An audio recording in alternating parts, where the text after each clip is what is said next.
Salut à toutes et à tous et bienvenue dans One and Done, votre podcast draft pour un nouvel épisode aujourd'hui avec un invité. Le premier hors invité de l'équipe Dunk Hebdo de l'histoire de One and Done. Je suis super content de l'accueillir pour parler de l'actualité chaude draft et NCA. C'est Max de French Blue Devils, donc le compte officiel des fans français de Duke. Donc comment ça va Max? Déjà merci d'être là, c'est super sympa. Salut Alan, bah écoute, c'est une fierté d'être le premier. J'espère que c'est le premier d'une longue série et j'espère être à la hauteur du podcast.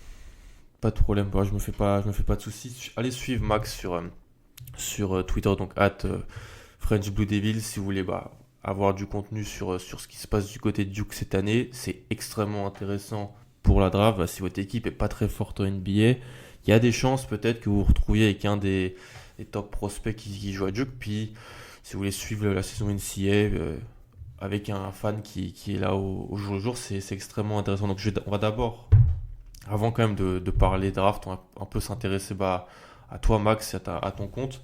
Donc je sais pas pourquoi tu es devenu fan de Duke, explique-nous tout. Écoute, c'est pas très compliqué, je suis devenu fan parce que j'ai étudié là-bas, donc ça facilite les choses de pouvoir s'imprégner clairement de l'ambiance locale, de l'atmosphère, et de pouvoir aller au Cameron Indoor Stadium, voir tout l'engouement que peut générer une équipe comme Duke, à part d'une ville de 200-300 000 habitants, qui vraiment est concentrée sur son université et sur son équipe de basket, parce que les autres sports le Duke est plutôt bon, hein, mais c'est vrai que l'équipe de basket, voilà, elle a tendance à cannibaliser un peu toute l'attention médiatique, et donc voilà, suivre grâce aux études. J'ai eu cette chance de pouvoir aller à Duke et vraiment apprécier l'atmosphère locale. Ouais, c'est ça, aller sur le campus, c'est parce que j'ai toujours un peu de mal à me dire comment on peut être fan d'une université en gros en France, comment on peut s'attacher, mais quand tu vas sur la fac, c'est sûr que là, ça change la dimension parce qu'il y a ce sentiment d'appartenance qui est très fort. Bah, c'est clair, t'as ce côté sentiment d'appartenance et t'as vraiment l'impression d'être dans quelque chose qui te dépasse et de représenter un peu une institution. Et puis, après, il y a aussi le côté belle histoire parce que j'y étais il y a 3-4 ans et on sortait du titre de 2015. C'est là où c'est cette saison-là où j'ai vraiment suivi le Duke. Et donc, tu as vraiment ce côté belle histoire qui t'entraîne et qui donne envie et qui te donne la passion pour suivre une équipe un peu a priori éloignée de chez toi la nuit. C'est vrai. C'est intéressant parce que donc tes premiers en gros souvenirs, c'est avec Jahlil Okafor, même cette année-là, peut-être la saison d'avant avec Jabari Parker. C'est ça. Mais donc, tu as toujours vu Duke un peu dans l'ère du one and done en gros, c'est-à-dire l'ère où Coach K a fait du recrutement de masse et de très haute qualité pour du temps court en quelque sorte. Exactement, j'ai pas vécu les ères Kyle Singler, JJ Redick, Ryan Kelly. Non, c'était un peu plus, c'était vraiment Jabari Parker, Jahlil Okafor, Marvin Bagley, Brandon Ingram, donc vraiment les stars, à part 2-3 joueurs comme Grayson Allen, vraiment des mecs très forts sur une année où tu sais que ils vont t'apporter énormément, mais l'année prochaine il faudra une grosse classe de recrutement pour compenser tout cet apport. C'est ça qui est intéressant, c'est dans l'optique draft qui nous intéresse, c'est ça qui est très intéressant, c'est comment en gros en une année, comment les faire jouer, parce que s'ils viennent à Duke, c'est parce que Coach K leur a dit si tu viens à Duke, on a de quoi te montrer pour montrer aux scouts et tout ça, tu auras ta place en loterie, mais en même temps, comment collectivement ça peut se mettre en place. Donc, en gros, depuis que tu regardes Duke, si tu devais mettre un prospect qui t'a le plus impressionné durant sa saison freshman à Duke, et puis peut-être celui que tu as le plus apprécié regarder, ça serait lequel? Écoute, j'aurais tendance à mettre un prospect pas forcément par rapport à la saison individuelle qu'il a réussi. Je vais te mettre le prospect qui, je pense, était un top prospect et a réussi le plus à s'incorporer dans le collectif. Là, c'est pas évident, mais j'aurais tendance à dire Jahlil Okafor. Ok. Parce que, bon, déjà, individuellement, il était énorme. Il a été très important pour que Duke remporte son cinquième titre. Ouais. Et puis, c'est vrai qu'il s'est tout de suite adapté à la NCAA et tout de suite adapté au collectif. C'était pas forcément lui le leader. Et justement, il a réussi à s'imprégner de cette année à Duke pour progresser énormément et pour pouvoir être l'un des moteurs d'une équipe dont il n'était pas censé être le leader. Et pouvoir, collectivement, cette équipe 2014-2015 était bien au-dessus de ce qu'on a pu voir, C'est depuis. vrai. Même si Jabari Parker et Marvin Bagley notamment ont fait des saisons one and done absolument monstrueuses et historiques, comme on a pu le voir avec des Kevin Durant ou Anthony Davis. Ouais, ouais. Donc voilà, et celui qui m'a le plus impressionné, non, c'était quoi la deuxième question, je suis désolé. C'était celui que tu as peut-être le plus apprécié. Ouais, celui que j'ai le plus apprécié. Alors, Bah, pas forcément un one and done, hein, si tu veux. Parce que c'est un ah, peu. ça s'étend. Ouais, parce que souvent, c'est les joueurs qu'on apprécie le plus, c'est peut-être ceux qu'on voit un peu le plus, ceux qui ont peut-être un peu, qui restent, qui marquent l'histoire du programme. Donc, peut-être celui que tu as le plus apprécié en tant que freshman. Et puis, il y a un autre que tu as le plus apprécié plus en général, parce que je me doute de qui tu vas parler si tu es fan de Duke depuis 4-5 ans. Voilà, non mais t'imagines bien que je vais parler de Grayson Allen. C'est clair. Voilà, comme tu dis, c'est vrai qu'on s'attache davantage aux joueurs qui restent, aux joueurs qui montrent un peu qui montrent eux-mêmes de l'attachement finalement à ce maillot et qui se disent pas, ben je suis là pour une année, je vais donner le meilleur de moi-même, mais Mm. l'année prochaine je suis en NBA, donc je me réserve pour certains matchs, je fais attention aux Ouais. scouts et tout. Ça c'est, tu vois, Grayson Allen évidemment, c'est mon joueur préféré parce que t'as ce côté mec, il était là il prenait les matchs vraiment les uns après les autres, mais Mm. à 200% à chaque fois. Il avait l'âme Mm. d'un leader. Et puis, au-delà de ça, ça reste un super joueur qui est Ouais. resté 4 ans, qui symbolise un peu, qui a beaucoup cristallisé les tensions. Et c'est ça que j'aime bien finalement. Il a réussi à rebondir, même s'il a été critiqué, même s'il a été blessé, même si il a été un peu détesté dans tout le pays. Ouais. Donc je vais dire Grayson Allen. Et en plus, il réussit. C'est lui qui est le patron. Enfin, le patron. C'est lui qui est un peu le game changer pour la finale de 2015. Donc ça, Ouais. c'est une C'est belle vrai. histoire. Un mec, L'Energizer en et sortie de banc, ouais. l'Energizer en sortie de banc, il met, je crois, 15 points ou 17 points. Ouais. Mais si tu veux, le mec qui était un peu au fond habitué au banc et habitué au garbage time toute la Toute saison, la saison. qui Ouais. profite du départ de Rachid Suleiman pour, euh, pour avoir un peu plus Rachid Soulamon. Ah exactement, oui. pour avoir un peu plus de temps de jeu et qui devient finalement saison sophomore le go-to guy. Il a passé 4 ans difficiles, mais vraiment 4 années magnifiques. Et puis voilà, il incarnait cet esprit et c'est peut-être l'un des. Malheureusement, c'est un petit peu peut-être le dernier joueur de Duke pendant encore quelques années à être aussi fort et à faire autant d'années. Donc, Bah, surtout que c'était un All-American aussi. C'est ça c'était un enfin, un top prospect. C'était un prospect qui était autour de 20, 30. entre 20 et 30, c'était un très bon prospect dans l'état de Floride. Et puis, il avait choisi de venir à Duke parce que même lui, il disait qu'il était fan de Duke, je me rappelle, Exactement. quand il en parlait. Puis, il était un petit peu, c'était de la classe de Jahlil Okafor, C'est ça, c'est Tyus Tyus Jones Jones et et Winslow. Justice Winslow. Donc, il était un petit peu derrière, ouais. Puis il finit quand même, pour parler draft, à se faire drafter au premier tour. C'est Ça ça. reste quand même. Et alors que quand il a failli partir à la draft après sa saison sophomore où il est All-American, il est annoncé fin de premier tour, début de second tour. Et on lui a dit, enfin, tout le monde était un peu surpris qu'il refuse la draft, sachant que personne ne s'attendait à ce que ce soit un premier tour. Et surtout qu'il a bien abîmé son draft stock en troisième année. Ouais, donc c'est vraiment non, c'est une belle histoire Grayson Allen. Mm. Donc ouais, Grayson Allen et puis le freshman que j'ai le plus apprécié, je pense que Marvin Bagley. Un défenseur de Bagley, ça j'aime bien, c'est intéressant. Il a pris cher pas mal avant la draft, Bah, hein. c'est On a la, dra- beaucoup ouais, pointé. la draft, elle a un peu enfin, engendré un peu un flot de critiques et c'est dommage parce que ça reste un joueur.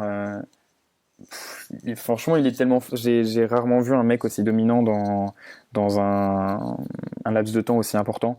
il a vraiment marché sur toutes les équipes possibles. Ouais. Et il était juste tellement fort, tellement explosif, beaucoup plus puissant. Il commençait à développer, bon, la mécanique de tir est pas belle, mais il commençait un petit peu à développer son tir, à s'écarter, et en même temps, il n'oubliait pas de post-up. Il a un spin qui est tellement rapide. Ouais. C'est un. Je comprends qu'on puisse le critiquer pour la draft, les fans des Kings qui étaient mécontents de ne pas avoir notamment un Luka Doncic. Ouais. Euh, donc oui, je comprends. Maintenant, bon, comme on le voit chez les Kings, je suis pas sûr que la cohabitation avec De'Aaron Fox, enfin, je suis pas sûr que De'Aaron Fox aurait autant explosé s'il avait un Luka Doncic à côté. Ah, c'est Euh, intéressant ça. mais donc non, j'étais tout de suite, j'ai tout de suite bien aimé le fit avec les Kings pour Marvin Bagley. Ouais. Euh, et pour le moment, j'aime bien son utilisation en sixième homme, En sortie de banc, ouais. en energizer. C'est pour le moment, c'est le poste enfin, c'est le rôle qui lui convient et qu'il lui faut lui attribuer. Ça deviendra un bon 4 en NBA. Mhm. Je sais pas quel est son plafond, mais je suis convaincu que déjà pour sa saison freshman, était tellement fort qu'il a montré tellement de qualité qu'il y a honnêtement il, il a encore beaucoup de travail, notamment en défense, c'est évident, mais Mhm. il montre de l'envie, il montre un vrai attachement Ah, à sa ça, il en franchise. manque pas. Il n'en manque pas de l'envie, Voilà, c'est clair. il a de l'ambition et je suis convaincu il va tout faire pour colmater cette marge de progression qui lui reste à acquérir Ouais. très rapidement et devenir un titulaire indiscutable chez les Kings. Mhm. Et qui, voilà, en plus avec l'osmose collective qu'ont les Kings en ce moment, il y a Ah, moyen que. ouais, c'est une petite équipe sympa, l'équipe, bah, Exact. avec beaucoup de joueurs. Si tu suis la NCA, les rankings lycéens, les Kings, ils ont pas mal de joueurs qui étaient très très haut placés. Bah, même un Harry Giles Harry Giles, que t'as vu sans voir en quelque sorte durant sa saison, mais même aussi un Labissière, Justin De'Aaron Jackson. Fox, Justin Jackson de la fac ennemie, hein, de UNC. Ouais, c'est vrai, c'est très vrai. Non, mais, Ok, et même Buddy Hill, qui n'était pas forcément annoncé, mais qui finalement se retrouve sixième ou non, septième choix, je crois, juste derrière Jamal Murray. sixième, il est devant Jamal Murray. Ah bah, Je crois qu'il est devant Jamal Murray. Il est au Pélican. Ouais, c'est ça. Ouais, c'est une équipe, si on suit la NCAA depuis 4 5 ans, c'est un peu l'équipe en NBA que tu as envie de regarder, quoi, c'est clair. Ok, ok. Donc voilà, Bagley, Grayson Allen, je trouve ça c'est intéressant. Bon, on va parler de cette année maintenant, comme tu t'en doutes. parce il va y Notamment, avoir des freshmen qui vont faire grosse impression aussi, a priori. je pense, bah on a, franchement, depuis que je regarde la NCAA, c'est la classe de recrutement la plus impressionnante que j'ai vue. Celle qui a réussi à ramener Coach K, qui, je tiens à le dire, depuis 4 5 ans, est meilleur que Calipari en recrutement. Ah Ce qui, bah, quand même est, ce qui est quand même une chose que je ne pensais jamais dire, mais faut l'avouer, parce que là, bon, il a ramené sur le campus potentiellement les 3 meilleurs joueurs, hein, de pas mal de rankings lycéens, ou 3 des 5 meilleurs. Donc on a RJ Barrett, c'est le combo guard canadien, que tout le monde encense, que moi j'avais vu quand il avait battu Team USA au championnat du monde du 19 c'est l'année dernière, avec le 2017. Canada l'année dernière, ouais, où il avait été, mais c'était impressionnant. Ou en Mais il face, il y avait été avait très Cam bon contre Reddish. la France aussi. Mm, Il avait exactement. c'est Mm. en demi-finale ou en quart de finale peut-être En quart. face Je à la crois que c'est en quart. génération de Kylian Tilly. Alors Ouais, exactement. il a quoi, 2 ans de moins, je crois. Bah, il est 2000 et C'est un les 2000, autres ouais. sont c'est la génération française de 90, 98. 98, ouais. 98. Et puis, ouais, exactement. Et donc en face, bah, dans l'équipe de Team USA, il y avait bah, un joueur qu'il a retrouvé cette année, donc Cam Reddish, dont on va aussi parler, qui est lui, bah, on en parle moins, parce que bah, devant il y a RJ Barrett, et puis il y a Zion, quoi. On n'a même pas besoin de dire le nom de famille de Zion, parce qu'on connaît tous Zion, en fait. On le connaît tous sans le connaître, parce que ça fait 4 5 ans qu'on sait que il y a un mec du côté de la Caroline du Sud qui met des 360 windmill, mais on attendait vraiment de le voir sur un terrain. Et si on a regardé les 3 premiers matchs, franchement, on a vu plus que ce qu'on voyait où il mettait des 360 face à des gamins de 15 ans, quoi. Pour le moment, il est en C'était train de faire taire les détracteurs en tout cas. exactement. Donc on va plus en parler de ça. Et puis aussi, sans oublier le quatrième, la dernière roue du carrosse, c'est Trey Jones quand même. Le petit frère de Tyus Jones, qui est un joueur qui a aussi marqué l'histoire du programme parce qu'il était MOP du Final Four. Et c'est comme son frère, quoi. C'est un meneur, c'est un bon meneur de jeu NCAA après à voir comment il peut se développer en NCAA. C'est ça, il a. Avant Oui, de, pardon. avant de parler des joueurs en eux-mêmes, Max, qu'est-ce que t'attends de cette saison sur le plan collectif Être de la champion? part de Duke? Non, honnêtement, étrangement, j'ai assez peu d'attentes de cette saison Hmm. dans les niveaux collectifs.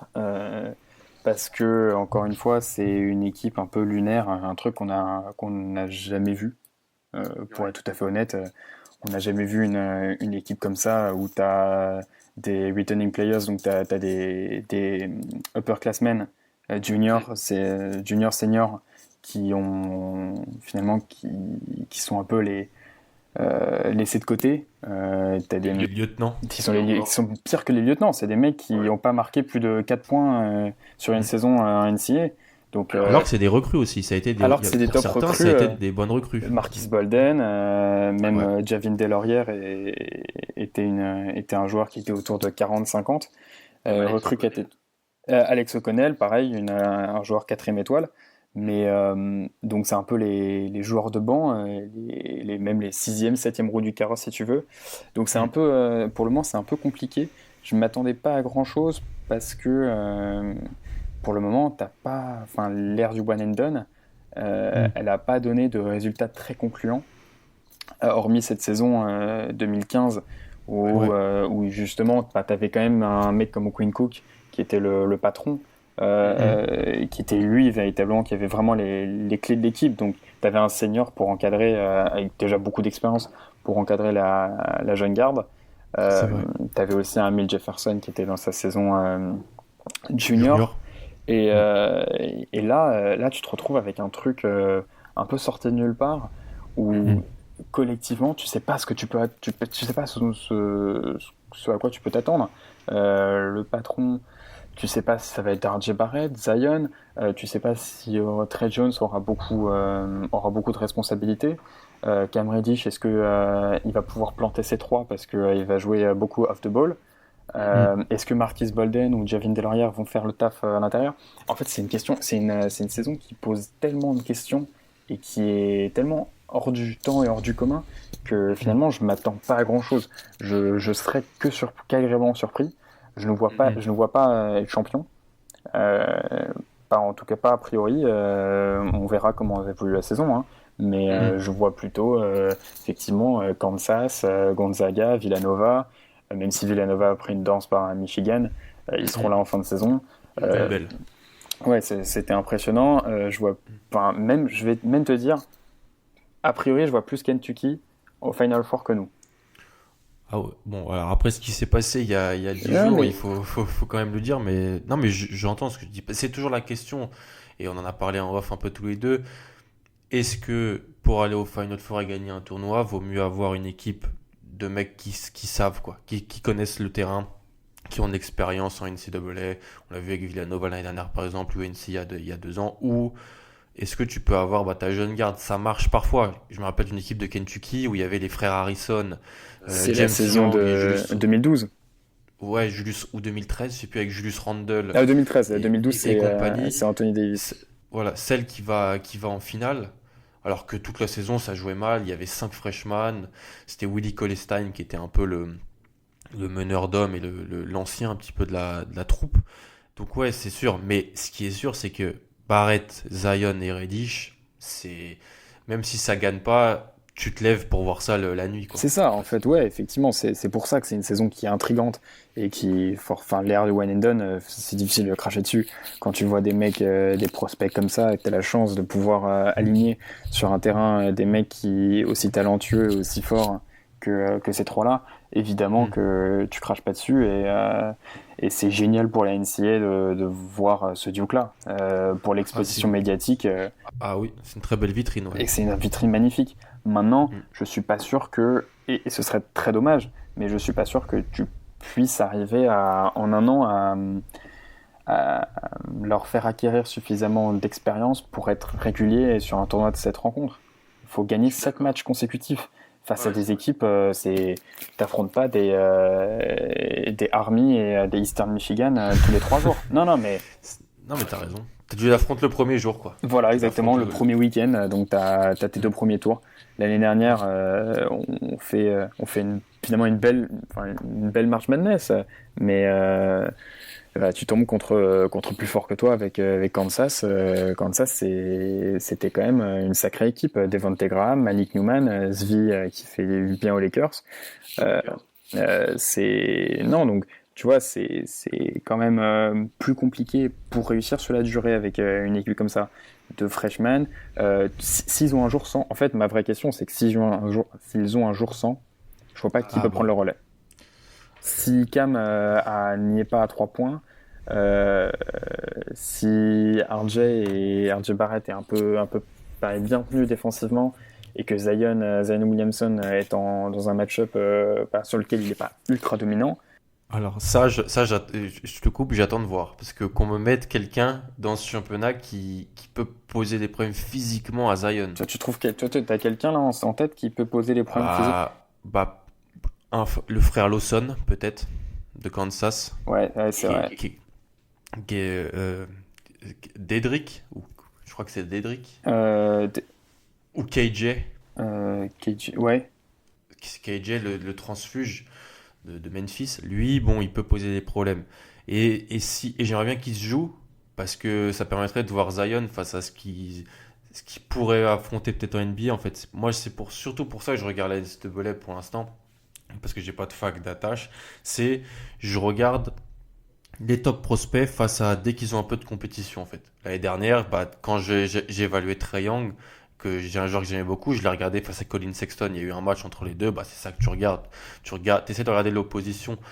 Pareil pour Bagley, vous aviez fait un match contre Texas, je me rappelle. Ouais, face à Mo Bamba. Voilà, j'avais regardé Wendell Carter et Bagley face à Mo Bamba. C'est des choses qui peuvent être intéressantes. Là, le problème que j'ai pour Zion, pour Cam Reddish et RJ Barrett, il y a moyen de trouver des affrontements. Pour Zion, on peut commencer par Zion d'ailleurs. Très bien. On peut commencer par Zion, qui est à 2m02, 129 kg quand même. 129 kg, c'est un 2000. Hein. Mais ça n'a aucun sens. Ça n'a aucun sens. Une envergure qui est, elle est scalée à 2,11 à peu près. Pas ouf. Non, voilà, pas ouf, mais bon, on l'a déjà vu sauter, ça saute haut. C'est un athlète exceptionnel. D'ailleurs, cette semaine, on a appris que la fac d'LSU lui avait proposé une bourse pour être tight end, c'est-à-dire un peu le poste en football américain le plus dominant. Les gens disent que si LeBron avait fait du foot US, ce serait ce poste-là. C'est le poste d'un mec comme Gronkowski, non? C'est le poste de Rob Gronkowski, ouais. de Jimmy Graham. Ouais, donc faut être sacrément tanké. Exactement, faut être un monstre. Et LSU, c'est pas une fac mineure. C'est une des meilleures facs, c'est un des meilleurs programmes de football américain en NCAA. Donc voilà, donc ça place un peu le bonhomme. Moi, ce que je vais te demander sur les 3 premiers matchs, et peut-être un petit peu plus sur celui de Kentucky, c'est à part toutes les l'image que tu avais d'un Zion, quelles sont les autres choses dans son jeu qui t'ont impressionné? Honnêtement, j'avais, comme tout le monde, j'ai essayé de pas rentrer dans la hype, à me dire que c'est un dunker absolument incroyable. Physiquement, c'est une bête, c'est une machine. Donc, tu vois, on avait la rengaine de, le mec, il affronte des enfants tous les week-ends. T'as aucun comparatif possible. Tu m'étonnes qu'il n'utilise pas son jump shot quand le mec, il peut finir près du cercle, t'as aucune opposition. Donc, j'avais pas envie de voir ça. J'avais envie de voir justement sa capacité à jouer un peu, à justement être face à des adversaires un peu plus près physiquement, même s'il a aucun match-up. Pour le moment, il a aucun match-up possible qui puisse un petit peu lui donner de la difficulté sur le plan physique. PJ Washington, c'est un joueur qui est censé être un bon bébé NCAA et un prospect. Hein. Ouais, c'est vrai, mais alors, j'ai vu notamment, je voyais, c'était intéressant, je trouvais le match-up avec Emmett Williams, qui est un peu, pareil, un des top prospects cette saison, et il a éteint, il a complètement éteint Emmett Williams. Il l'a post-up, enfin, il lui a tout fait. Et c'est vrai que Zion, en fait, j'ai beaucoup aimé son énergie. Premièrement, Ouais. moi, c'est son énergie que je trouve assez impressionnante. C'est que c'est un mec qui se donne à 100%. Et après, on pourra parler avec Cam Reddish. Mais déjà, c'est une valeur que je savais pas que je savais. En fait, je savais pas s'il l'avait ou pas. Mais il a la mentalité. Il a une mentalité de gagnant et une vraie mentalité de patron à se donner, à pouvoir se mettre sale pour son équipe et puis sa vision de jeu quand même parce on disait qu'il avait zéro QI basket, c'est pas totalement vrai. Alors c'est pas RJ Barrett hein, niveau QI basket, mais il y a quand même quelque chose. Il est capable de proposer, il est capable même de pouvoir jouer, de pouvoir avoir un bon déplacement, un bon footwork sans la balle. Il a un bon handle. C'est un joueur beaucoup plus complet que je ne l'attendais. Je pensais on devrait. D'ailleurs, je pensais même pas qu'il serait titulaire, pour être tout à fait honnête. Ah oui, Au tout départ, je pensais d'accord. que ce serait un joueur qui viendrait un peu en energizer en sortie de banc. Et que Coach K aurait davantage de miserait sur la sécurité en mettant en associant Javin Delorière et Marquis Bolden. Et puis dès la pré-saison, tu vois que Puis après, il a vu Zion à la pré-saison. voilà, bah, le mec. Bah, non, mais après, je sais pas si Coach K a imaginé mettre Zion sur le banc, mais tu vois, Je pense pas. Ouais. je pense pas il l'ait fait. Mais si Zion a accepté d'être à Duke, c'est pas pour être sur le banc. Mais tu vois en pré-saison que, enfin, déjà il est fort et puis il a quand même ce tir. C'est pas genre, il part pas de zéro. Bah ça c'est quelque chose d'intéressant parce qu'en fait, et on en parle très souvent, si les défenseurs te craignent un minimum, bah même si tu le mets pas, t'as gagné en fait. Parce que ça close out, parce que ça vient sur toi. Et c'est vrai que Zion, bon, moi de ce que j'ai vu, son tir, la mécanique est pas horrible. Franchement, il a un peu les pieds dans le ciment, mais c'est quelque chose qui peut travailler. Tu Mais sens que c'est pas naturel chez lui, mais non, c'est pas quelque chose voilà, c'est pas quelque chose qu'il a envie de faire et qu'il se dit bon bah c'est une solution pour marquer. Il se dit il y a toujours mieux, il y a toujours plus facile à faire. Mais pour revenir sur ce que tu as dit sur le Q-Basket, moi ce qui m'a marqué face à Kentucky, c'est en transition, c'est trouver les bonnes passes, trouver ses coéquipiers. Un Q-Basket vraiment intéressant comme tu l'as dit, c'est pas seulement un mutant. De ce qu'on voit sur les 3 premiers matchs, c'est de belles promesses pour quelqu'un qu'on présentait surtout comme un athlète. Et la question que je pense te poser, c'est tu le projettes à ouais, quel poste en fait? C'est quoi son poste à Zion? c'est compliqué, tu vois. On l'a souvent comparé à un mec comme Julius Randle. Ouais. Euh, je pense pas complètement à tort. Même physiquement, il est beaucoup plus impressionnant, il est beaucoup plus athlétique que ne peut l'être un Julius Randle. Mais Mm. oui, c'est ça, ça va être enfin, c'est forcément un poste 4. Tu peux pas le mettre au poste 3 parce Non. il a pas ce tir Surtout dans la NBA, là où va la NBA aujourd'hui. exactement limite et il lui manque il est peut-être un peu trop undersized pour être poste 5. Pour être un poste Ah 5 mais justement à la Randle chez les Lakers ou à la Draymond ouais. chez les Warriors dans une équipe qui joue small ball. Sur certains temps de jeu, on va voir, je pense, du Ouais, Zion avec des shooters à côté de lui en NBA et qui défendra le poste 5. Parce qu'il faut rappeler, 129 kilos, si on le place en NBA aujourd'hui, il n'y a qu'un joueur qui est plus. Boban. Il n'y a que Boban qui fait plus, qui pèse plus que Zion. Et ça l'empêche pas d'être hyper athlétique. Donc, c'est pour ça que le prospect Zion, pour moi, c'est un truc, c'est un débat qui est super parce que si t'es, alors RG Barrett ou Cam Reddish sont des joueurs qui sont peut-être plus simples à incorporer dans un effectif, mais si t'es une équipe du top 5 que tu tankes, tu te jettes sur Zion. Genre, ça dépend de qui t'es, bien entendu. On peut parler peut-être des candidats, c'est encore très très tôt pour ça. Mais si tu peux avoir Zion, en plus de tout le côté marketing qui va avec, tu le prends. C'est clair qu'il va. Enfin, comme tu dis, il y a aussi un élément à prendre en compte, ça reste le côté marketing. Mm, Zion, tu vas vendre clairement beaucoup plus que, mm, euh, que si tu prends, c'est malheureux, hein, mais que si tu prends Cam Reddish, tu vas être moins hypé que si t'as Zion. Je suis pas, enfin, je suis pas complètement d'accord. Pour moi, si t'as un pick et que déjà si t'as le first pick, je prends pas Zion parce que si tu veux, je pense pas que ce soit. C'est justement comme tu l'as incorporé et puis il pose peut-être un petit peu trop de questions. Mais alors, t'as un plafond qui est hallucinant. C'est-à-dire que lui, pour le coup, c'est un joueur qui, je pense qu'on a vu peut-être 30-40% de son potentiel. Oui, c'est ça. Mais après, ce qu'on peut se dire, c'est qu'il est plus difficile à incorporer dans un effectif. Mais si une équipe est vraiment dans une reconstruction totale et se retrouve avec un haut pic, bah, elle dit en fait, on n'a pas grand monde autour. Prenons Zion et le mettons. Ou alors, même, il y a des effectifs où il peut être intéressant ou à côté. Parce que tu vois, si par exemple, on parle des Suns, bon. Les Suns sont une équipe qui tank depuis pas mal d'années. Ils ont récupéré des joueurs que tu as vu comme moi, hein. Devin Booker, DeAndre Ayton, Josh Jackson qui est extrêmement décevant. Josh Jackson. Je suis pas sûr qu'ils aient envie de prendre RJ Voilà, Barrett. en fait, je suis d'accord avec toi. Si je suis les Suns, je prends Zion, je me jette sur Zion aussi. En fait, je pense que ça dépend de l'équipe parce que tu vois, les Cavs, je me jette sur RJ, mais 1 milliard de fois. Ah, d'accord. Ok. Je suis les Cavs. Ah, d'accord, ok.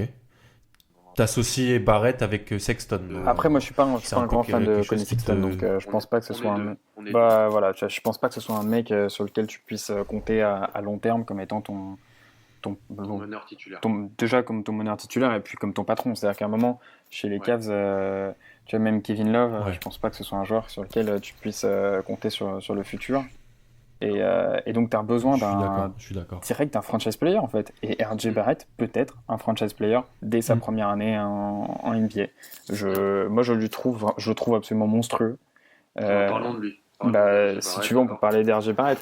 Mais juste pour conclure sur Zion, je suis d'accord avec toi. Si tu as une équipe qui a déjà des forts joueurs autour et un bon coach, là, je prends Zion sans hésiter.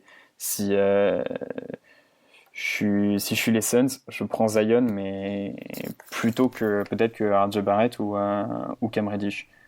Surtout Cam Reddish avec Devin Booker. Exactement. Puis Cam Reddish, on en parlera plus tard, mais c'est la situation inverse de Zion pour moi. C'est-à-dire que si Zion, tu le mets aux Suns parce qu'en fait, autour, il y a des joueurs qui ont besoin d'avoir le ballon en main et que lui, voilà, il va apporter des trucs de folie à côté. Cam Reddish, t'as déjà une équipe, t'as déjà des joueurs qui ont besoin de se développer avec le ballon et ils leur font un scoreur à l'aile. Cam Reddish. Ouais, exactement. Voilà. C'est un Zion, c'est quand même un mec. Il est à 80% au tir. Non mais bon, il affronte personne pour le moment. Mais il va affronter pas grand monde de la saison en fait. C'est pour ça, on va voir notamment son tir. Mais en fait, il n'y a pas que les dunks, il n'y a pas que les alley-oop. Il finit très bien. Ça, c'est ce que les gens veulent trop montrer. Je suis d'accord avec toi. Ouais, voilà. C'est juste dommage parce qu'il y a tellement. Franchement, il offre tellement et tellement plus que ce à quoi on s'attendait. Moi, Zion, c'est ma grande surprise et ma très belle surprise de ce début de saison parce que effectivement, RJ Barrett, je savais. Déjà, le match contre les États-Unis l'année dernière. On était déjà tous hypés par lui. Exactement. Mais, et tu vois, par exemple, donc, pour repasser à RJ Barrett, je pense que c'est un mec qui, tu le mets en NBA aujourd'hui, je pense que c'est un mec qui peut être Rookie of the Year. Ok, ouais. C'est un mec, il peut déjà, il est tellement prêt physiquement, techniquement, dans l'intelligence de jeu. C'est hallucinant. C'est un peu un point forward. J'aurais tendance parce qu'il porte beaucoup la balle quand même. Il aime bien avoir la balle en main, ouais. C'est ça, et il shoot pas si mal que ça.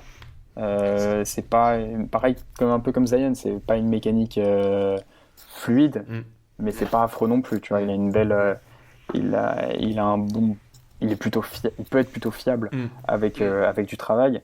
Et il est hyper complet en plus d'être d'être déjà mature sur le plan physique. Il faut qu'il prenne peut-être un peu de poids. Ouais, il a 2m01 pour un tout petit peu plus de 90 kg pour le moment. Bon, son envergure à 2,14 est très impressionnante. Ça, c'est encore une fois, c'est ce genre il a 6,11 non en wingspan, ouais. C'est ce genre de nouvelle envergure, des nouveaux monstres qu'on a aujourd'hui.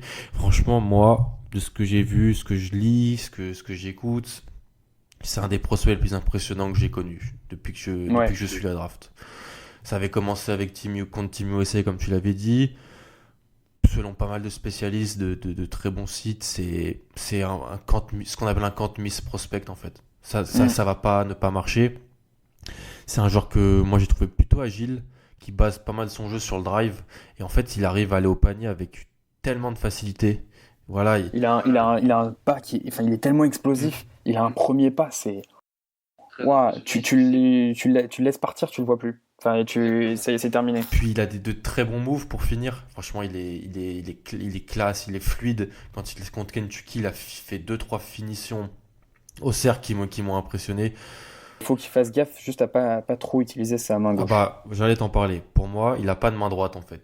C'est pas qu'il en a pas, c'est qu'il la montre pas. Il est toujours main gauche. Il est beaucoup sur sa main gauche. Et quand il va arriver en NBA, qu'il y aura peut-être des bons défenseurs autour de lui, qu'il va y avoir des films sur lui, ça va vite se comprendre. Les défenseurs vont peut-être un petit peu plus l'embêter. Voilà, les deux petites choses. Mais encore, franchement, je suis tatillon, mais c'est sa main droite. Et puis c'est un peu son tir en spot-up. Parce que il a pris pas mal de tirs à 3 points sur ses premières rencontres, avec une réussite qui est ce qu'elle est. Elle est pas si horrible que ça. À voir dans la durée de sa saison s'il peut être bon en catch and shoot et en shoot off the dribble, parce que certains scouts en doutaient avant la saison. Écoute, je suis complètement d'accord avec toi sur les peut-être les petites faiblesses, en tout cas les éléments de progression d'RJ Barrett, et je rajouterais, pour aller plus loin sur le tir, les lancers francs. J'ai pas vu sa stat là, mais je crois il doit être à peine plus de 60%. On en parle souvent dans le gros podcast de Nkebdo, qui est en fait pour évaluer un joueur au tir. L'évaluer au lancer franc, c'est limite plus important que l'évaluer à 3 points sur le pourcentage. Parce que. Il est même pas à 60%. Voilà, tu vois. C'est quelque chose d'intéressant que j'avais pas tellement pris en compte dans les premières années pour regarder les prospects chez Aluben du podcast. C'est lui qui en parle souvent. Et c'est vrai que c'est quelque chose d'important. Surtout pour lui, qu'on compare parfois, alors ça vaut ce que ça vaut à James Harden. S'il va au panier, il a besoin de rentrer ses lancers francs. Il a besoin d'être très bon sur la ligne parce que c'est un joueur qui est beaucoup sur le drive et sur la provocation. Mais c'est un mec qui prend déjà, sur la saison, il va prendre 7-8 lancers francs peut-être de moyenne. Ce qui est énorme en NCAA. Il provoque énormément. Et comme tu dis, il a cette capacité à finir près du cercle, donc à subir des fautes. Il est beaucoup moins, comme tu l'as dit, dans le catch and shoot, ou dans le spot-up, donc il a peut-être encore un peu trop tendance à jouer, à demander la balle et à être encore un peu dans un jeu lycéen. C'est vrai. Donc il va falloir qu'il apprenne justement à laisser la balle à Trey Jones, à se mettre dans le corner, à se faire oublier, c'est un bien gros mot, mais ce genre de jeu où il dominait tellement qu'il n'avait pas tellement besoin de shoot, parce que tu as beaucoup de prospects comme ça. T'as pas mal d'ailleurs qui vont dans des grosses universités. Je pense à des joueurs comme Amidou Diallo, comme des joueurs comme ça qui dominaient tellement physiquement dans le drive qu'ils n'avaient pas développé autre chose de tir ou de quelque chose. Et si RJ Barrett développe ça, là c'est terminé. Franchement, on lui demande pas, tu vois. Franchement, moi je lui demande pas ça, parce que déjà qu'il les prenne, sa mécanique, je la trouve pas si mauvaise que ça en fait. Il a une mécanique plutôt intéressante. Il est plutôt rapide. Et puis, c'est quelque chose que tu peux travailler. C'est toujours ce débat. Je t'en parlais en off aussi avant. Est-ce qu'on préfère un joueur qui a du mal au shoot mais qui est très athlétique, ou un joueur qui est très bon au shoot mais qui a des limitations athlétiques? Je suis toujours tenté de dire la première chose, parce que le shoot peut se travailler. Et RJ Barrett n'a pas tellement besoin de tir encore à très très haut niveau pour peser. Mais s'il veut atteindre le plafond qu'on estime qu'il peut atteindre, il va devoir être beaucoup plus. Enfin, ça sera interdit d'être à moins de 70% et à moins de 32-33% à 3 points. C'est clair, c'est sûr. Si on veut un petit peu le projeter, parce que on connaît un peu les cancres NBA, on les connaît, comme tu l'as dit, Cleveland, Phoenix, Atlanta, peut aussi être très haut dans la draft. Pourquoi pas Boston? Alors là, bon, les Knicks, pourquoi pas Boston? C'est des équipes qui ont pas mal de joueurs dans le backcourt, déjà. Attends, les Knicks, ils ont leur pick cette année ou pas? Les Knicks, oui, les Knicks ont leur pick cette année.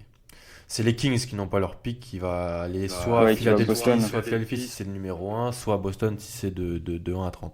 Mais on est d'accord que même si tu as quelqu'un déjà implanté dans le backcourt, tu as RJ Barrett, tu le prends. On est d'accord. Ouais, surtout que tu peux le faire. Enfin, pour le coup, pour moi, il peut même jouer 4 en fait. Ah oui. Ah, enfin, ça dépend de la façon de jouer, si tu veux, mais Non, mais surtout dans la NBA d'aujourd'hui où il y a de moins en moins de postes prédéterminés. exactement.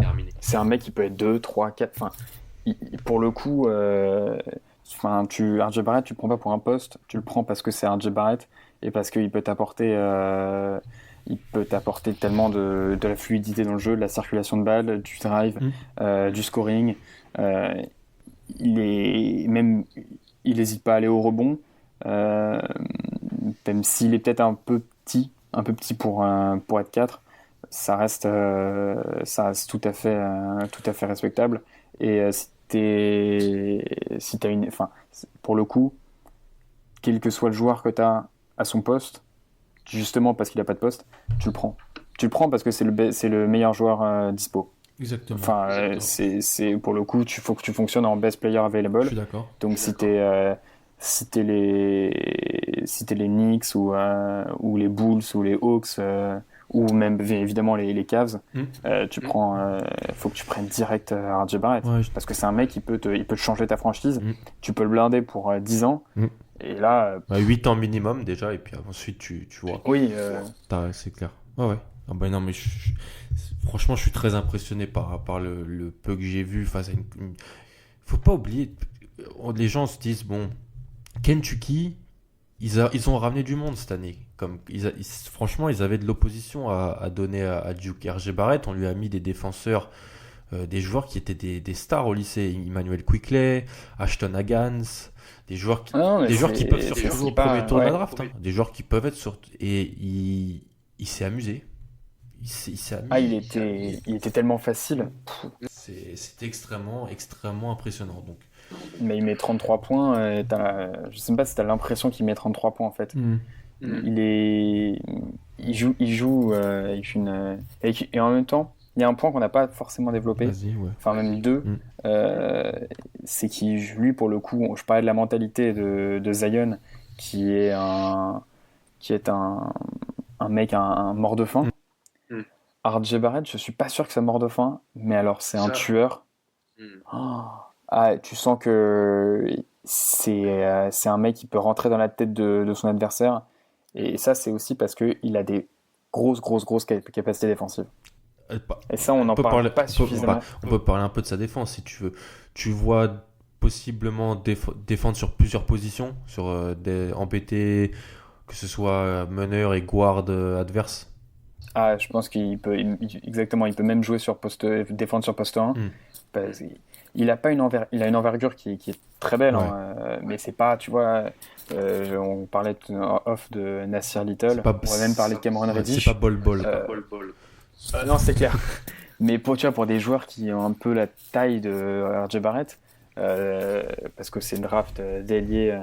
C'est une draft de pur ailier, de poste 2, poste 3, et tu as Nassir Little ou Cameron Reddish, ils ont une envergure qui est encore plus développée, mais RJ Barrett, il est rapide, il a un premier pas justement, il est tellement vif, tellement fluide, que justement je le pense capable, et il a des bras, il a quand même une belle envergure, donc justement je le pense capable de défendre sur des postes 1, comme sur des postes 2, comme sur les postes 3, et je demande à voir pour les postes 4.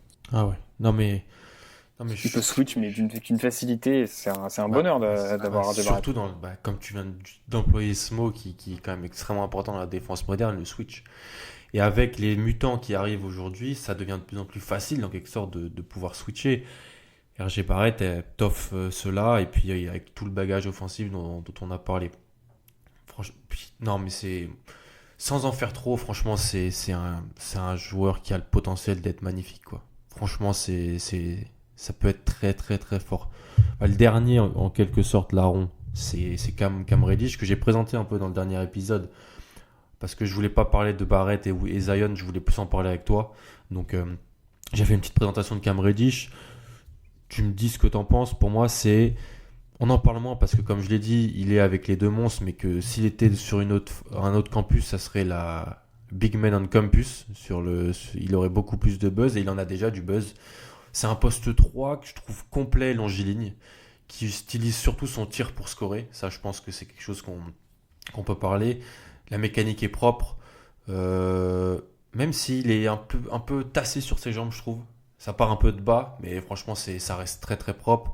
L'objectif, c'est d'améliorer un petit peu son handle pour driver encore plus, parce que les défenseurs vont commencer à monter sur lui pour pas qu'il shoot. Et vu qu'il a une envergure à 2,16 et que c'est un petit butant, Cam Reddish, avec ses 2,03 m, une envergure à 2,16, bah, s'il améliore son handle et son premier pas de ça va être très très compliqué. Puis j'ai pas d'autres choses à rajouter, je sais pas ce que t'en penses, mais il sera top 5 de la draft, je pense, et c'est un ailier qui arrive aujourd'hui en NBA qui va être un très bon scoreur, je pense.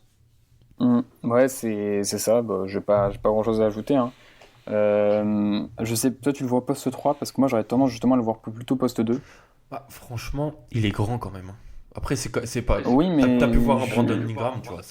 T'as pu voir Brandon Ingram quand t'aurais pensé ça va dans ton sens, ce que je dis. Ingram joue 2 pas mal de fois, on lui donne des ballons en main. Cam Reddish, je le vois plus installé au poste 3, mais maintenant que tu bah, justement, en fait, pour moi, c'est ces problèmes de drive que tu as souligné qui me font penser que. Et je pense qu'il sera encore plus efficace au poste 2. Parce que justement, il est vraiment capable. Il a un jeu sans ballon qui est le meilleur actuellement dans l'équipe. Et il est justement capable de ce catch and shoot. C'est lui qui doit l'apporter. Et c'est lui qui doit être à plus de 40% à 3 points. Qui peut utiliser son envergure pour défendre comme RJ Barrett, pour défendre sur poste 1, poste 2, poste 3. Mais après, comme on l'a dit, il n'y a pas tellement de postes entre un 2 et un 3 aujourd'hui en NBA. Finalement, à part quelques joueurs, ça reste assez fluctuant. C'est vrai. Mais non, Cam Reddish, c'est dommage qu'il pâtisse un peu de la présence des deux autres, parce que moi j'adore. J'achète totalement Cam Reddish. Il a une fluidité, c'est impressionnant. Lui pour le coup il joue facile. Lui en fait t'as l'impression qu'il est sur son courtyard, chez lui tranquillou, et il est un peu, ça peut friser avec la nonchalance, et c'est pour ça que j'aime bien le lien avec Brandon Ingram, qui est plus grand, qui est encore plus longiligne, mais tous les deux, ils ont le même problème, c'est un problème un peu mental. D'accord. C'est que Brandon Ingram, quand il est arrivé à Duke, je crois qu'il est numéro 2 ou numéro 3 numéro 2. En top prospect, derrière Skal Labissière. Et Ben Simmons, ouais. Justement, et Ben Simmons. Donc je crois, et il arrive en tant que star, et finalement il a vite été sur le banc. Parce que simplement il n'avait pas la mentalité, c'était un mec qui pouvait sortir de son match. Et donc avant un bon mois de compétition, Brandon Ingram il a tâté le banc, parce que il n'était pas suffisamment fiable, il pouvait s'oublier, il était simplement hors du coup, et il était trop nonchalant sur le repli défensif en transition. Ça manquait un peu au-delà de manquer de poids, ça manquait de poids mental. Et Cam Reddish, il faut qu'il fasse attention à ça. Il a un peu trop tendance à se reposer sur les autres. Donc, c'est un petit peu le problème, et ça va être des arguments qu'on va pouvoir nous balancer avant la draft. C'est comment on peut vraiment l'évaluer lui quand il joue avec deux joueurs qui vont être top 3 de la draft devant lui. Ça peut être un argument pour les gens qui disent voilà, il était un peu dans des situations faciles. Situation de confort. Et en fait, c'est un argument qui pour moi était la raison numéro 1 pour laquelle un mec comme Zion a choisi d'aller à Duke et pas de se retrouver à Clemson ou à South Carolina, ou à South Carolina dans sa fac d'État en étant la star. C'est que le mec peut se cacher, il peut cacher ses difficultés ou ses difficultés peuvent être cachées parce que justement il a des monstres à côté qui vont prendre le lead. Et Cam Reddish, il va falloir qu'il bosse et j'attends de voir un Cam Reddish game. J'attends de voir un match où RJ Barrett est un peu moins bien. Zion pareil et puis c'est. Voilà exactement. Les deux sont pas bien, ont des match-ups compliqués et ça rentre pas au tir. Et Cam Reddish, j'attends de le voir, qui porte la balle, qui remonte, qui drive, qui provoque, qui va chercher des lancers parce que lui pour le coup il a une. Tu parlais, il était un peu tassé. Il a quand même, pour son âge, une très très belle mécanique. Et elle est surtout super facile, quoi. Et voilà, c'est fluide, c'est naturel, c'est très naturel. Et derrière Quentin Grimes, j'ai pas beaucoup en l'un de mecs de sa promotion qui ait un shoot. Non, c'est vrai, je suis d'accord. Quentin Grimes, le joueur de Kansas. C'est pour ça que je l'attends un peu au tournant sur un match où il va falloir qu'il step up. Il va falloir qu'il prenne le lead et qu'il montre un peu des qualités qu'aujourd'hui on ne lui demande pas de montrer parce qu'il y a Zion et RJ Barrett. Je suis d'accord. Ça va être une bonne opportunité pour lui de montrer parce que quand il sera en NBA, quand il va arriver en NBA, on est tous les deux d'accord, il sera top 5, Cam Reddish. Donc il va être dans une situation où il aura peut-être déjà plus de responsabilités en NBA qu'il en a en NCAA. C'est-à-dire que ça peut être risible, mais ça peut être la vérité. Pour les premières années, ça se trouve que pour les premières années de sa NBA, il va peut-être avoir des coéquipiers moins, comme tu dis, moins forts que ce qu'il n'a déjà. C'est même très possible. Si tu regardes l'effectif des Hawks, c'est même pas que c'est moins fort, c'est peut-être plus de responsabilité en fait. On va attendre de lui que c'est un top 5.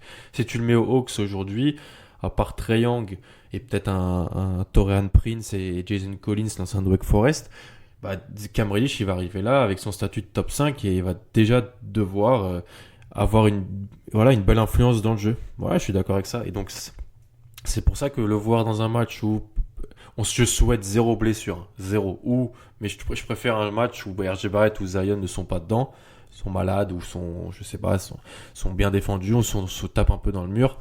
Comme tu as dit, voir Cam Reddish qui un peu prend les choses en main et montre que je suis avec RJ Barrett et Zion Williamson cette année. On est une équipe de folie, un trio exceptionnel, mais je peux prendre les choses en main aussi, regarder. Et aussi voir potentiellement quand Coach K, sur des petits temps de jeu, le fait jouer Cam Reddish sans Barrett ou sans Zion, ce qu'il est capable de faire avec autour de lui des joueurs qui sont de moins bonne qualité.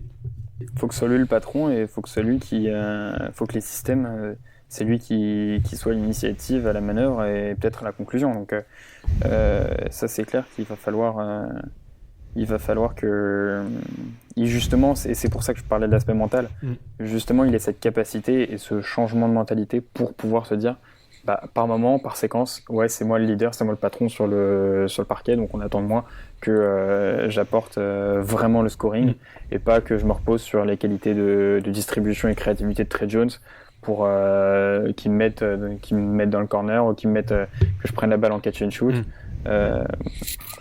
Tu vois, donc un peu plus développer son jeu, mais et je te dis, la mentalité, ça va aussi l'intensité défensive.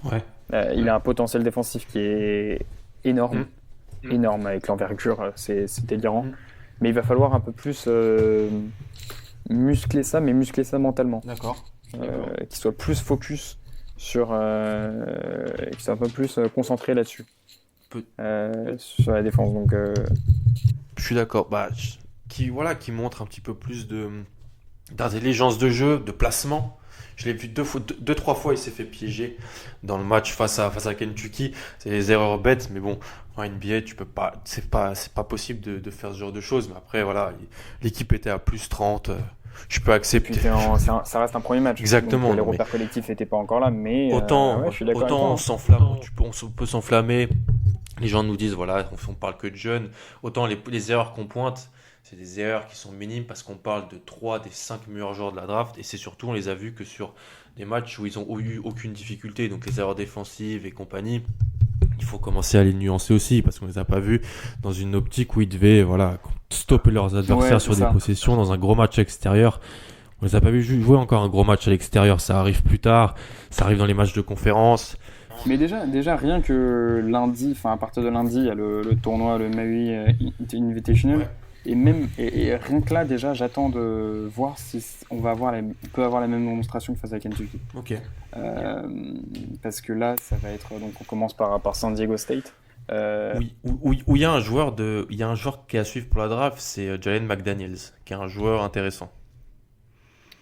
Et ouais, mais ça reste une fac de seconde zone, pas des grosses. Non, pas du Power 5. Exactement. Et donc une équipe que après ça devrait passer. Et ensuite, là pour le coup, ça va commencer à être intéressant. Tu vas affronter Auburn, tu peux affronter Xavier, même si en finale tu peux affronter Arizona ou Gonzaga. Même si Gonzaga, c'est. Ça serait voilà, et Gonzaga avec Rui Hachimura et Hachimura et ça peut être Norwell. Zach Norwell, ouais. Et ça, c'est des prospects à suivre pour la draft aussi. Hein, même s'il n'y a pas Kylian Tilly. Malheureusement, Kylian qui est blessé. Ouais. C'est un petit peu la suite. Ça peut être une opposition très intéressante parce que pour le coup, c'est une équipe par rapport à Kentucky qui est beaucoup plus rodée. Et je pense qu'il va poser beaucoup plus de problèmes collectifs, notamment en défense, que Kentucky. Donc ça va être un premier tournoi très très intéressant à suivre. Et c'est un tournoi, l'année dernière, on n'avait pas disputé ce tournoi-là, mais vous êtes le tournoi il y avait eu aussi la semaine de Thanksgiving, un autre tournoi. Exactement, où on bat Portland State et notamment Texas, tu l'as cité, où Marvin Bagley met 34 points et 15 rebonds. Et justement, ce tournoi-là, on avait vu déjà des difficultés, notamment chez un mec comme Trevon Duval,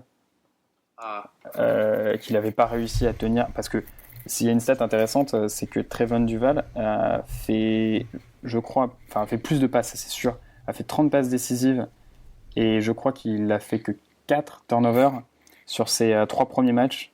Et après, il a joué à ce tournoi-là et c'était plus compliqué. Exactement, mais il a donc plus de passes décisives et à peine un turnover, une balle perdue en plus qu'un mec comme Trey Jones sur les 3 premiers matchs.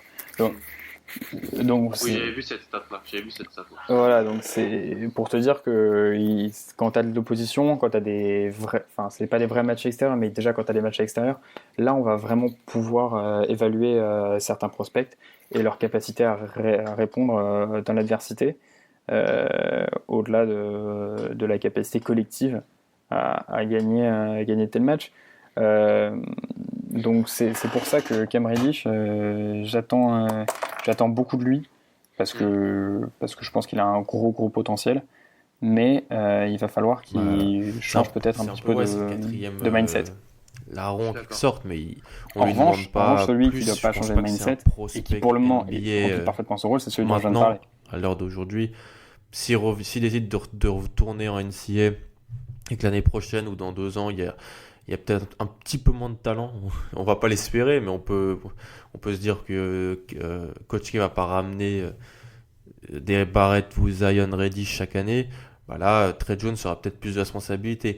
Après, son grand frère, Tyus, lui, il a profité d'une super marche manesse pour surfer sur sa cote et aller en NBA. Je pense que pour Trey Jones, ce sera plus compliqué, mais c'est vrai que c'est l'élément parfait autour des 3 en tout cas. C'est vraiment l'élément parfait, c'est-à-dire que c'est un facilitateur de jeu. C'est un distributeur, il est là pour la création. Comme son frère. Il est exactement comme son frère. Franchement, certains disent qu'il est meilleur. Les scouts et les experts disent en tout cas qu'ils l'ont vu au lycée, disent qu'il est avec Apple Valley, l'ancien lycée d'ailleurs de Gary Trent Jr. Dans le Minnesota. Vous recrutez dans le Minnesota dernièrement. Et certains disent qu'il est meilleur, mais il est sur le même profil que Tyus Jones. Je crois qu'ils doivent faire même la même taille. autour d'un 87 et un 88. Ouais, c'est ça, c'est des petits C'est gabarits. des petits gabarits, rapides, et avec une grosse vision de Font jeu. pas d'erreur. Font pas Et d'erreur. voilà. Et alors là, tu as un ratio passe décisive, balle perdue qui est très important. Mais justement, c'est ça qu'on va lui demander. On va pas lui demander de planter 10, 12, 15 points par match. Juste Non. d'aider les autres à être dans les Organise. meilleures dispositions, organiser le jeu. Il défend pas mal aussi. Il défend c'est un bien, mec qui est- il défend très bien. Alors pour Switch, ça va être plus compliqué, mais il peut très bien défendre un contre un n'importe quel meneur NCAA aujourd'hui. Et je te dis, en plus il a un petit tir extérieur, donc il est dangereux. Il est dangereux sans off the ball. Ah oui, Ah oui, ça c'est sûr. Alors que, parce que possible quand même qu'il n'ait pas toujours le ballon, et même c'est Non. le cas contre Kentucky. Beaucoup de fois, on a vu RJ Barrett ou même Zion avoir la balle pour remonter la balle, quoi. Ouais, c'est clair. Bah, il le savait en venant, mais il est dans ce rôle parfait. Et puis, les frères Jones, ça a l'air d'être des joueurs très dans le collectif, dans la gagne, qui ont envie ils savent que voilà, physiquement, c'est pas des monstres, mais que c'est des joueurs intelligents. Et rien que pour ça, je pense pas cette année, mais peut-être plus tard, il peut avoir un futur en meneur backup à NBA. C'est quelque chose que je peux envisager, comme son frère l'est. Et son frère est un très bon meneur backup du côté de Minnesota. C'est clair. Mais ouais, non, mais très Jones. Tu vois, on n'attend pas monts et merveilles, mais déjà, s'il fait c'est ça, entre 6 et 8 passes décisives par match et Maxi qui limite ça à une ou deux balles perdues, ce sera déjà très bien, parce que on a besoin justement d'un mec qui soit pas focalisé et concentré sur le scoring, mais plus sur comment savoir sublimer ses coéquipiers. Et ça, il en est a priori, parce que encore une fois, la jurisprudence Trevon Duval nous incite à être prudent. Mais a priori, c'est Trevon Duval qui n'a même pas été drafté. Qui n'a pas été drafté. Alors que c'était le meneur numéro 1 de la classe. Devant Colin Sexton, devant Trae Young, devant Shai Gilgeous-Alexander. Exactement. Je crois qu'il a été signé par les Rockets en G League. Par les Bucks, il me semble. Mais j'avais vu. En G League, c'est les Rockets. Mais je crois que là, il est avec les Bucks et il est blessé en ce moment. Okay. Juste à vérifier, mais ouais, ça là. Lui, c'était le perdant un peu de l'année dernière. Voilà. Mais parce que ça peut arriver. Mais alors, je pense que lui avait aussi un problème de mentalité, dans le sens où lui Totalement. était arrivé en mode je serai one and done. Je suis Trevon Duval. Je suis Trevon Duval, c'est moi qui dois avoir plus de responsabilités, qui dois avoir des responsabilités. Et aussi parce que Bagley était venu plus tard. Il est venu en août. Il est venu fin août. En août 2017, Bagley a dit qu'il venait, et avant ça devait être plus l'équipe de Trevon Duval en quelque sorte. Et de Wendell Carter Jr.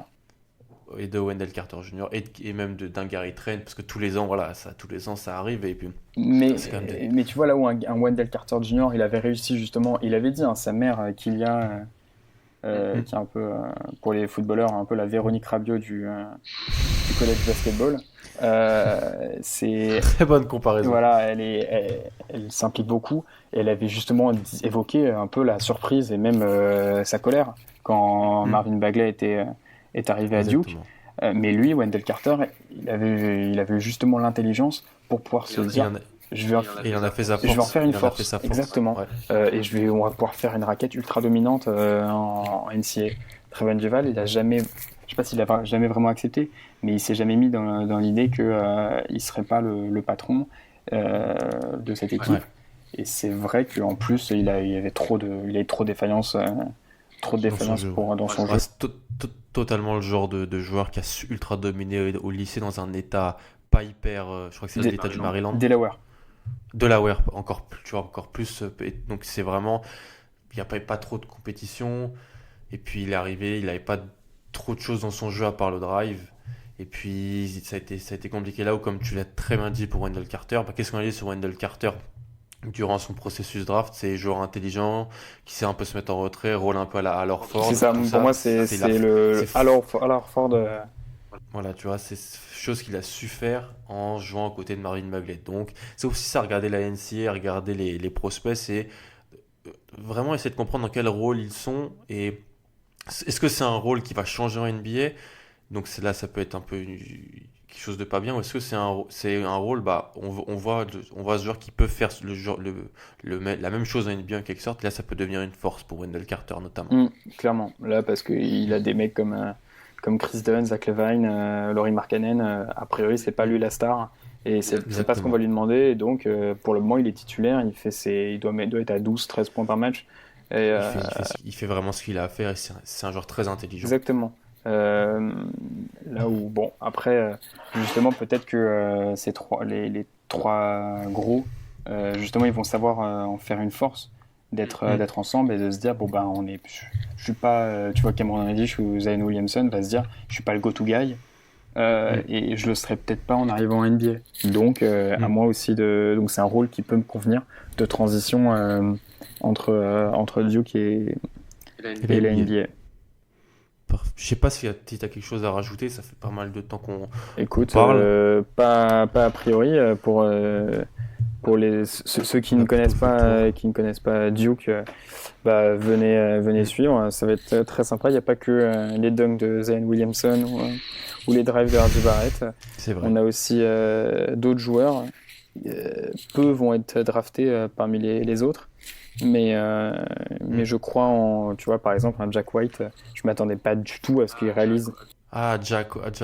Ouais, l'Australien, je m'attendais pas du tout à ce qu'il réalise. Alors lui, c'est vraiment le joueur universitaire qui se bat, qui défend, qui fait le travail, le sale travail. C'est pour ça que c'est intéressant, parce que pour le moment, c'est lui qui est un peu le cinquième homme, plus que Marquise Bolden. C'est vrai. En tout cas, contre...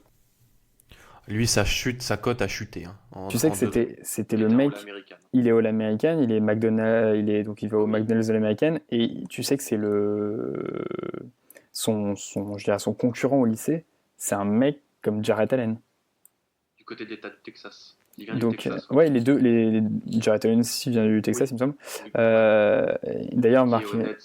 Exactement, et qui est dominant au Nets, qui est un joueur intéressant, en tout cas pivot titulaire installé en NBA. Son pendant, Marquise Bolden, c'est un mec qui marque 4 points sur sa saison sophomore et qui va pas en marquer beaucoup plus cette saison. Non, et je sais pas s'il en marquera en NBA d'ailleurs. Je le souhaite, mais écoute.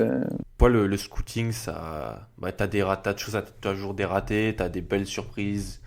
Mais bon, je sais pas ce qu'ils vont devenir, c'est compliqué.